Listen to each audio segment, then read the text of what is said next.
Assalamualaikum warahmatullahi wabarakatuh. Eh, Sebelumnya perkenalkan, nama saya Sasongko Jati. Pada video kali ini saya akan eh, menjelaskan terkait regresi linear dengan tujuan untuk memenuhi tugas mata kuliah statistika penelitian pendidikan fisika. Pada video ini saya akan membahas dua jenis regresi, yaitu regresi sederhana dan regresi linear ganda. Untuk yang pertama adalah regresi sederhana. Langsung saja pada praktek analisanya dengan menggunakan software SPSS, yang mana pada sebelum kita menganalisis kita perlu menyiapkan data terlebih dahulu, yang mana pada kali ini saya sudah menyiapkan dua data, yaitu data jam belajar dan nilai ujian yang dapat terlihat pada layar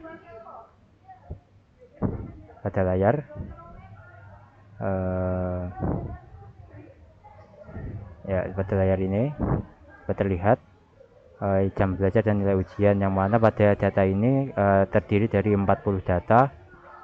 Data ini merupakan hanya data uji coba saja yang saya dapatkan dari penggunaan AI, atau dapat menggunakan data yang didapatkan melalui eksperimen secara langsung. Nah, pada data ini kita langsung saja menganalisisnya dengan langsung melalui pada analisis regresi linear sederhana. Kita mencari dua variabel, yaitu normalitas dan regresinya. Untuk yang pertama adalah untuk menganalisis secara normalitas, kita langsung ke menu analyze, setelah itu ke deskriptif statistik, kemudian ke explore. Nah, pada explore ini kita akan memasukkan variabel-variabel tersebut ke variabel dependent list semuanya. Setelah itu pada menu plot kita akan memilih normality plots with test untuk memunculkan hasil dari uji normalitas dari dua data tersebut. Lalu kita continue dan oke.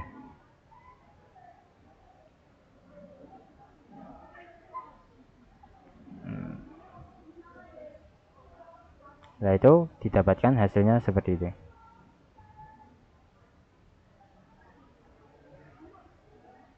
Pada hasil dapat terlihat nilai beberapa hal yang dapat, yaitu cache processing summary, deskriptif, dan test normality. Nah, ini yang kita cari. Pada tes normalitas itu sendiri merupakan residual dari model regresi, yang mana data harus terdistribusi normal. Nah, untuk dapat terdistribusi secara normal perlu untuk memenuhi kriteria atau interpretasi normalitas dengan menggunakan Shapiro-Wilk, yaitu ketika lebih dari 0,05 maka data dapat diasumsikan sebagai normal. Nah, pada data ini didapatkan nilai signifikansi dengan metode Shapiro-Wilk, yaitu sebesar 0,136 untuk variabel jam belajar dan 0,175 untuk nilai variabel nilai ujian. Selanjutnya kembali ke data sebelumnya.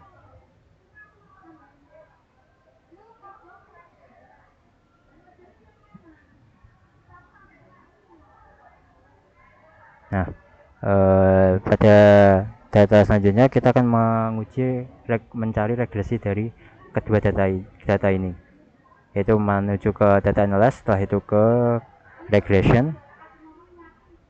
Pada regression ini kita pilih linear. Nah, kita masukkan data yang mana nilai ujian sebagai dependent variable dan jam ujian sebagai independent variable. Setelah itu kita masuk ke statistik, kita checklist untuk model fit dan estimate, yaitu continue dan oke.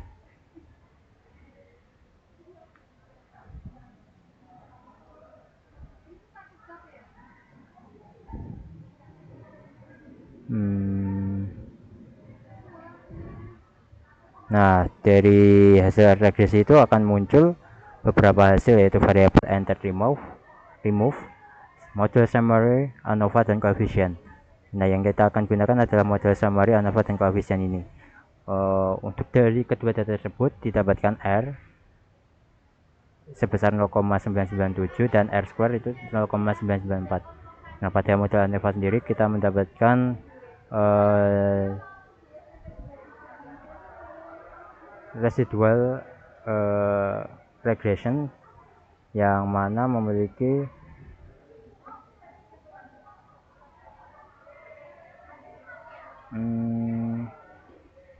signifikansi kurang dari 0,01, yang mana jika nilai ini kurang dari 0,05 maka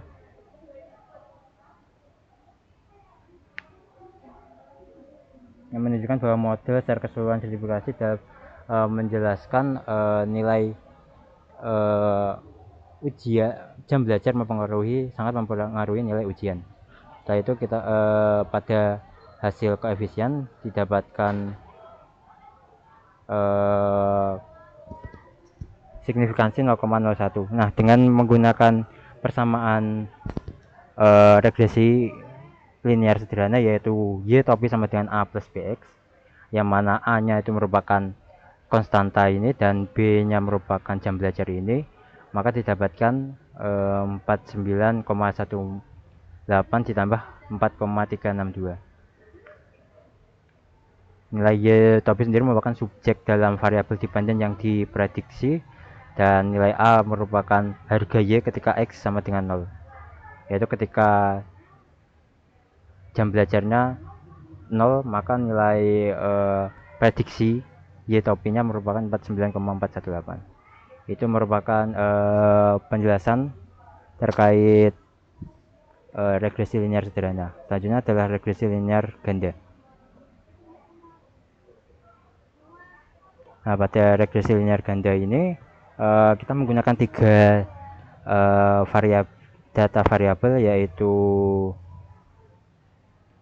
motivasi, lama belajar, dan IPK. Data ini sebanyak 40 data, yang mana data ini merupakan data yang saya ambil dari penggunaan AI, atau jika dalam penerapan sebenarnya dapat menggunakan data yang didapatkan dari eksperimen. Nah, selanjutnya langsung menuju ke menguji normalitas dari ketiga variabel data ini dengan menguji normalitasnya dengan masuk ke bagian deskriptif statistik dan menuju ke deskriptif explore.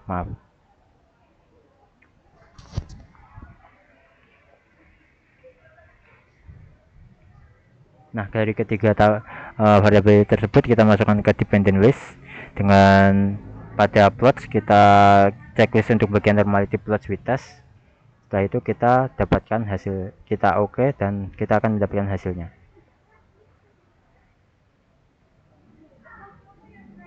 Nah,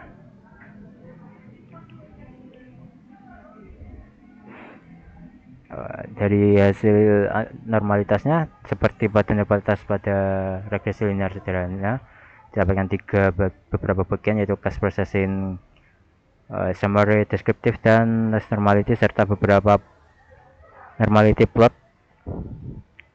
yang mana kita akan menggunakan test normality ini didapatkan signifikansi pada motivasi, lama belajar, dan IPK. Nah, pada IPK sendiri terdapat signifikansi sebesar 0,902, yang mana ini lebih tinggi, lebih besar daripada 0,05, yang merupakan interpretasi dari tes normality. Ketika lebih besar dari 0,05 maka data dapat dianggap sebagai normal. Selanjutnya kita kembali lagi ke data regresi linear ganda tadi. Kita akan menguji untuk regresi linear gandanya. Kita akan memasukkan motif IPK sebagai nilai dependen, motivasi dan lama belajar ke bagian independen. Setelah itu kita statistik, kita checklist beberapa bagian: model fit, BART, partial correlation, collinearity diagnostic.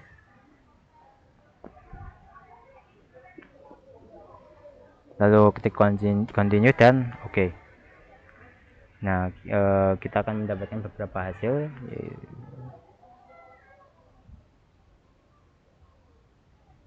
Nah, ini dapatkan beberapa hasil, yaitu descriptive statistik, correlation, variable entered remove, model summary, ANOVA, coefficient, dan collinearity diagnostic. Nah, pada hasil ini menunjukkan bahwa model yang digunakan sangat kuat untuk memprediksi nilai nilai IPK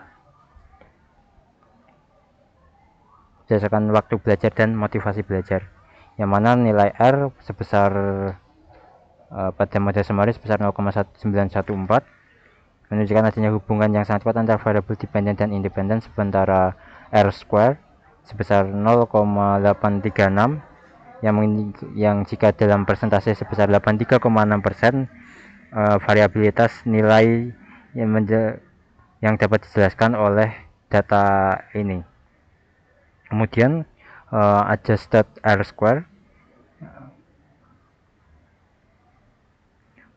sebesar 0,827 yang menunjukkan bahwa variabel independen memberikan kontribusi signifikan dan nilai standar error estimasi sebesar 0,19625 menunjukkan akurasi prediksi model F. Selanjutnya pada tabel ANOVA didapatkan menunjukkan nilai model regresi yang digunakan untuk memprediksi IPK mahasiswa berdasarkan waktu belajar dan motivasi belajar. Nilai sum of square untuk regresi adalah 7,5252 yang menunjukkan variabilitas yang dijelaskan oleh model, sedangkan sum of square untuk residual adalah 1,425 yang menunjukkan variabilitas yang tidak dapat dijelaskan oleh model dengan derajat kebebasan atau DF. Derajat kebebasan untuk regresi sebesar 2 dan residual sebesar 37.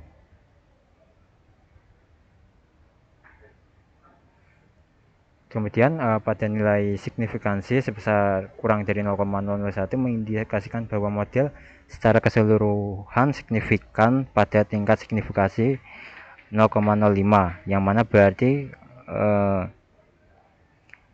setidaknya satu dari variabel independen berkontribusi secara signifikan terhadap prediksi IPK mahasiswa. Hanya adalah pada koefisien konstanta didapatkan konstanta unstandardized B, yang mana konstantanya pada konstan sebesar 1,122, yang mana jika semua variabel independen yaitu motivasi dan lama belajar 0, maka nilai yang diprediksi adalah 1,1, nilai IPK yang diprediksi adalah 1,122. Setelah itu di bagian bawah sendiri terdapat collinearity diagnostic,